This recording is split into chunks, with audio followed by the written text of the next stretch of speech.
ኢራን እስራኤልን ታወድማት ነበረ።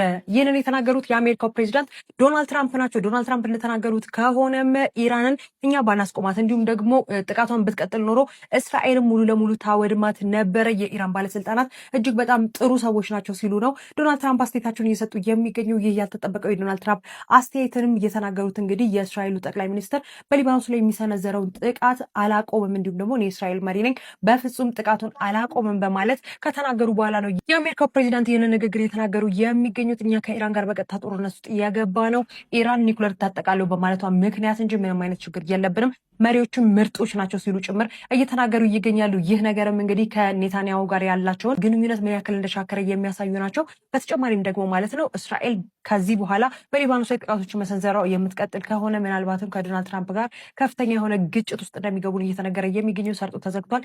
ድርድሩም ለጊዜው ተራዝሟል። ምን እንደሚፈጠር ተከታታይ አሁንም ይዤላችሁ እመጣለሁ። የፕላስ ምልክቷን ታዲያ መጫናችሁን አትርሱ። መልካም ቀን ይሁንላችሁ።